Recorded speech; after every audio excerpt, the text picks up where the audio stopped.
Mês de outubro chegou e apesar de a gente não comemorar aqui oficialmente o Halloween no Brasil, todo mundo aqui acaba meio que se contagiando com o clima do Dia das Bruxas. É por isso que eu vou começar aqui uma série de 4 vídeos lendo histórias de terror na nossa literatura. Histórias pouco conhecidas, né? São histórias que provavelmente você nunca ouviu, vou trazer aqui histórias novas, de escritores contemporâneos e entre eles alguns cordelistas. São 4 vídeos, 4 histórias até o final do mês de outubro. E para começar nós vamos ler uma história desse livro aqui, ó, Meu Baú de Cordéis, do grande mestre Cleveson Viana. O nome da história é Bravura de Dois Vaqueiros e o Lobisomem Fantasma. Cleveson Viana, excelente cordelista, mestre cordelista, meu livro é autografado por ele, olha só. Um abraço, Cleveson, meu mestre. Vou deixar os contatos do Cleveson Viana aqui na descrição para você que ficou curioso entrar em contato com ele e comprar o material dele. Então bora lá, sem mais delongas, ler a primeira história de terror do mês de outubro. Vai ser uma história por semana, são 4 vídeos e vamos finalizar no dia 31 de outubro com uma história de assombração sobre o Saci Pererê. Afinal, 31 de outubro é o dia do Saci aqui no Brasil e o dia de Halloween lá fora, né, nos Estados Unidos. Então vamos começar a leitura. Pega aí o seu fone de ouvido, senta no seu sofá confortavelmente, apaga as luzes, pega o seu lanche, seu suco, seu refrigerante e acompanha comigo essa leitura arrepiante. Ser poeta é ter o dom sagrado de versejar, criar imagens bonitas, fazer o povo pensar.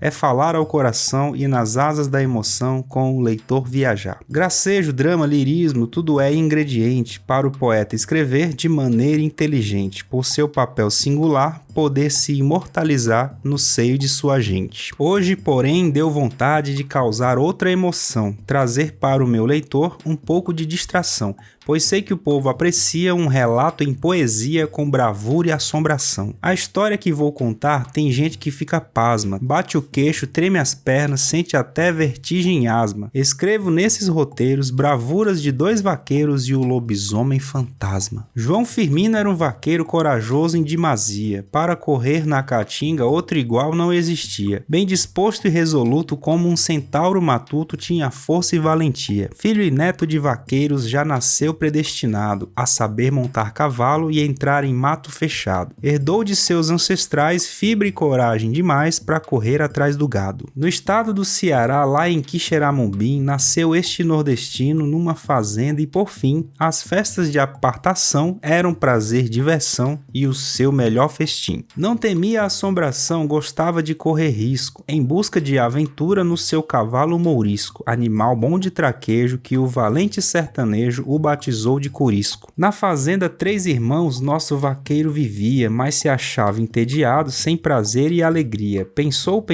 e então tomou por resolução ir buscar sua melhoria. João Firmino decidiu sair pelo mundo afora, para vencer a pobreza vestiu gibão, pôs espora, pôs carne seca e farinha no matulão que ele tinha e partiu naquela hora. O pescoço de Curisco ele afagou com carinho, resolveu correr o mundo livre como um passarinho. Com a mente descansada cantava bela toada, palmilhando seu caminho. Com um dia de viagem encontrou outro vaqueiro que andava vagando a esmo, sem destino e sem roteiro. Tinha por nome Rufino, era bem jovem, um menino que o saudou prazenteiro. Disse: "Bom dia, compadre, onde vais dessa maneira?" Lhe respondeu João Firmino: "Tenho índole aventureira e resolvi num segundo ganhar o oco do mundo, viver sem eira nem beira." Disse o menino: "Eu também ando só sem direção, se precisar de um parceiro estou à disposição." Falou firme João Firmino: "Vejo que és um menino, mas tem coragem e ação. É um prazer encontrar alguém como companheiro, o que vier eu enfrento, amo a vida de vaqueiro, e se diz que se garante, vamos seguir adiante sem destino ou paradeiro." Viajaram proseando, travaram boa amizade, atravessaram a caatinga com discrição sem alarde, sempre com o destino incerto, cruzaram serra e deserto com coragem de verdade. Andaram dias a fio, cada qual mais valente, cruzaram um mundão de terra sem mirar um pé de gente, dormiam sempre ao relento, sujeitos à chuva e ao vento, mas seguiam sempre em frente. Na fazenda do Muquem pegaram um boi mandingueiro seringueiro, o fazendeiro feliz, lhes pagou um bom dinheiro. Quis propor até contrato, mas falaram assim no ato: andamos sem paradeiro. Agradeceram o convite, ainda ficaram alguns dias, mas resolveram seguir, explorando as serranias, cruzando córregos e rios e outros campos bravios que inspiravam poesias. Nas copas dos arvoredos brincavam ali os saguis, na relva linda se ouvia o cantar das juritis, e o cine da natureza mostrava toda a beleza do canto dos bentivis. Uma noite João Firmino sonhou com uma donzela, que vivia aprisionada numa tenebrosa cela, mas acordou de repente, quando a mocinha inocente ia falando o nome dela. Ao despertar de manhã, com o parceiro comentou o sonho que tinha tido, porém pouco se importou. Caminharam todo o dia, e ao cair da noite fria, do mesmo jeito sonhou. Certo dia, quando o sol no ocaso se escondia, num ambiente sombrio que num degredo existia, seus olhos observaram e bem ao longe avistaram uma construção que havia. Ligeiro apertaram o passo, cada qual mais apressado, tinham ânsia de olhar o que haviam encontrado. Há dias pelos sertões suas poucas provisões já haviam terminado. Por isso estavam famintos, trataram então de correr. Seria ótimo encontrar o que pudesse prover. Naquela edificação, quem sabe existisse então algo de bom para comer. Ficaram boquiabertos com a imensa construção, que era quase um palácio dada a sua dimensão, com alpendre sombreada e muito bem rodeada de uma bela plantação. A lua surgia como uma deusa prateada, cheia iluminando os campos e contornando a chapada, enquanto os dois cavaleiros seguiam firmes ligeiros para a imensa casa avistada. João Firmino olhou em volta e depois de dar um visto, grita assim: louvado seja nosso Senhor Jesus Cristo, e sem retorno de gente, após gritar novamente, falou assim: não insisto. Ainda bateram na porta, chamaram, mas foi em vão, pois estava abandonado o imenso casarão. Nisso empurraram a porta, que estava um pouco torta, e entraram para um salão. Era tudo tão estranho como um prédio valioso. Estaria abandonado, ainda tão luxuoso? Pelas paredes se via que aquela alvenaria teve um passado ditoso. E com uma lamparina que encontrara Rufino, percorreram o ambiente e admiraram o fino acabamento do prédio. Era um silêncio, era um tédio ou uma peça do destino. Disse Rufino: meu São Francisco de Canidé, vou armar a minha rede e em você tenho fé, que a noite será mansa e a gente aqui descansa, para amanhã estar de pé. Firmino também armou uma redonda comprida, depois saíram para ver se encontravam comida. No oitão da dita morada tinha uma granja encostada e a ceia foi garantida. Encontraram queijo coalho, farinha d'água e feijão,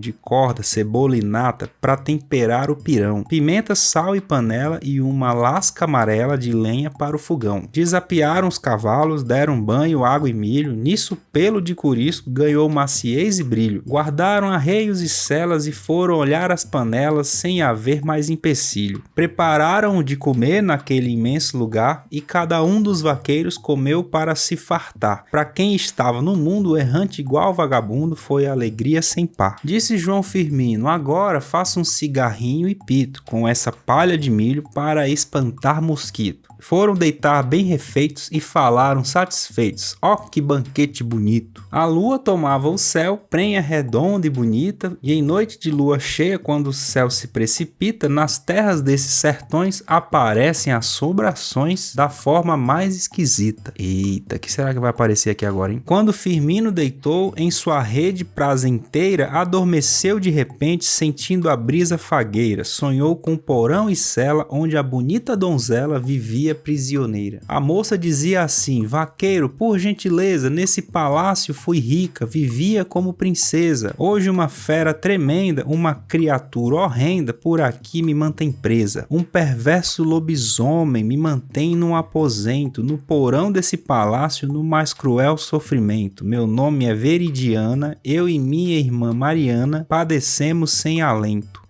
Foi nesse instante que um grito lancinante estremeceu. Rufino tomou um susto, logo de Deus se valeu. Acordou de sobressalto e Firmino deu um salto, de mão a faca bateu. Somente o pio da coruja, chamada rasga-mortalha, se ouviu naquele instante e o roçar de uma galha de árvore num janelão lhe dava a falsa impressão do corte de uma navalha. João contou para Rufino o sonho que havia tido e o rostinho da donzela não tirou mais do sentido. Iam dormir novamente quando outro urro estridente se seguiu de um estampido. Gritou Rufino: é perdido se deitar nesse ambiente. Apareça coisa ruim, se for bicho ou se for gente. Dê as caras pra brigar ou então vá se aquietar, deixe de ser renitente. Você aqui encontrou a tampa do tabaqueiro. No manejo do punhal lhe corto muito ligeiro. Chegou por aqui um homem que não teme lobisomem. Venha brigar, seu fuleiro. Eita, o bicho ficou zangado aqui, hein? Vai enfrentar a assombração. Eu já tinha saído correndo. Rufino pegou um rosário e começou a rezar. Um frasco com água benta guardou ali num lugar. Disse com um punhal comprido: seja o que Deus for servido, estou pronto para lutar. Rufino era previdente, sempre andava preparado, com um rosário e água benta no matulão bem guardado. E falava mesmo assim: quem me deu foi meu padim, ciço a quem sou devotado. João Firmino pegou um pedaço de carvão, no ambiente que estava começou riscando o chão. Pensando em se proteger, ligeiro pôde fazer um sino de Salomão. Dentro daquele riscado se pôs João junto a Rufino, armados com seus punhais, sem temor ou desatino, esperando a assombração aparecer no salão, aquele espírito maligno. Num instante o chão tremeu quando surgiu uma figura horrenda, toda disforme, com 3 metros de altura. Os homens não se abalaram, em seus lugares ficaram, sem temer a criatura. Cada rugido da besta tremia todo o ambiente, e encarando os rapazes ficou ali frente a frente, com garras tão afiadas, mandíbulas escancaradas, exibindo cada dente. Possuía olhos enormes, brilhantes na escuridão, eram injetados de sangue, a mais feia aberração, fruto da licantropia numa lua cheia e fria nas quebradas do sertão. Vixe Maria, vai ter briga com lobisomem. Numa fumaça encardida, a criatura sumia de um lado para o outro, depois reaparecia noutro lugar do ambiente, tal qual um plasma aparente feito de outra energia. João Firmino se valeu de Jesus de Nazaré, tacou o punhal no monstro que apenas andou de ré. Rufino se encolheu e na hora se valeu do santo de Canindé. A besta tacou a garra na direção de Firmino, que lhe acertou o punhal, mostrando assim que era um fino guerreiro desse sertão. Por pouco não parte a mão daquele monstro ferino. O bicho soltou um urro, para Rufino partiu. Nisso o jovem se abaixou, porém o monstro lhe viu. Deu-lhe um sopapo danado que o menino coitado com 5 metros caiu. Eita, não, levou uma porrada do lobisomem. João Firmino cravou toda a folha do punhal nas costelas da criatura, mas o horrendo animal deu um tabefe em Firmino, que caiu próximo a Rufino, por pouco não se deu mal. Firmino gritou na hora: marmotas não nos consomem, nem que eu morra esbagaçado, brigo e morro como homem. Provo que não sou mufino, e junto com esse menino dou cabo do lobisomem. Pularam em cima da fera, cravaram então seus punhais, igual Rodão e Oliveiros, brigando com Ferrabras. Tudo que a fera atingia em nada lhe ofendia, pois era forte demais. Enfiaram a faca no lobisomem, mas ele é muito forte, não deu nada. Rufino pegou o rosário da Virgem de Nazaré, enrolou no seu punhal e partiu com muita fé e investiu na besta horrenda, punhalada tão tremenda que ela não ficou de pé. Conseguiram ferir o lobisomem agora, hein? O monstro caiu no chão, mas Bambo se levantou. No lombo do lobisomem, João Firmino se escanchou. Numa luta endiabrada, cansou de dar punhalada, mas bem pouco adiantou. Nisso, Rufino percebe que o rosário no punhal havia minado as forças daquele horrendo animal. Ligeiro pôde lembrar de outra arma e foi pegar, para derrotar o mal. João lutava com o monstro naquela hora tão incerta, o tal monstro urrava feio com sua bocarra aberta. Firmino, muito cansado, já pensava fracassado que sua morte era certa. Não desiste não, Firmino. Nisso João percebeu o tamanho da enrascada. Cravava o punhal na fera, mas não acontecia nada. Se valeu de São Francisco diante do grande risco, viu que a morte era chegada. O monstro abriu a bocarra para abocanhar Firmino. Nesse instante foi chegada a ajuda de Rufino, que nova investida tenta, joga o frasco de água benta na bocarra do cretino.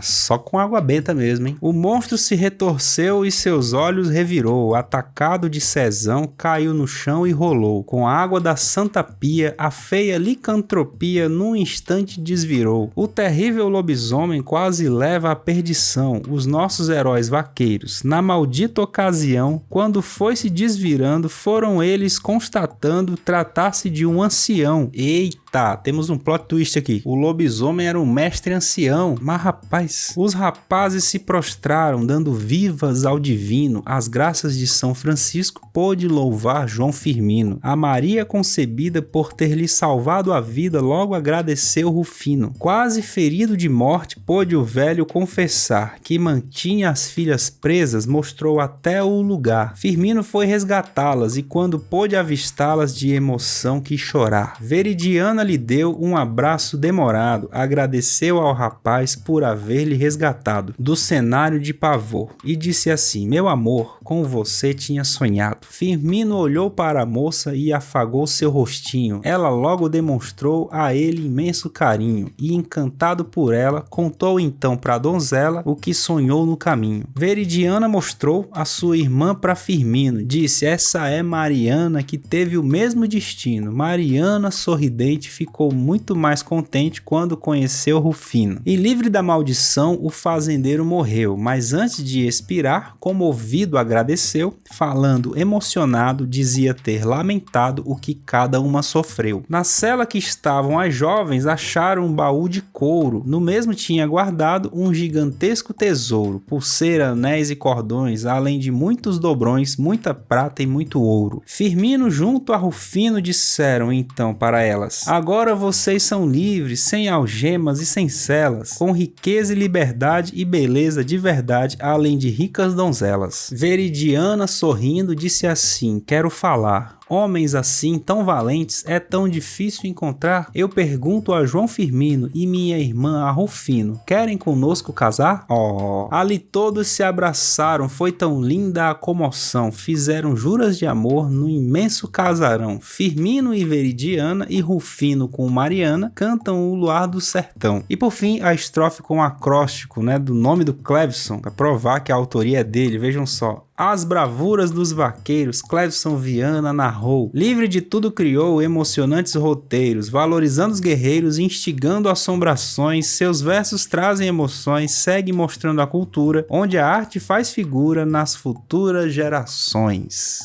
Meu povo, essa foi a história dos dois vaqueiros e o lobisomem fantasma, de autoria de Clevson Viana, em que dois vaqueiros se aventuram pelo sertão e acabam encontrando duas jovens irmãs presas pelo pai que se transformou num lobisomem malvado. História que levanta algumas questões aí, né? Muito provavelmente esse pai já era muito malvado com as meninas e a figura do lobisomem representa esse machismo enraizado na sociedade. Interessante que no final, os dois vaqueiros, representando os cavaleiros do sertão, não pedem as meninas em casamento, como a gente vê nas histórias de contos de fadas antigas, né? Aqui é o contrário, o Clevson Viana botou as meninas para pedirem eles em casamento. Muito interessante, gostei demais. Diz aí nos comentários o que você achou dessa história. Uma história de assombração do sertão, hein? Lobisomem. Semana que vem eu vou voltar com mais uma leitura de assombração em comemoração ao mês de outubro, mês do Dia das Bruxas. A gente se vê na próxima leitura, então. Até mais.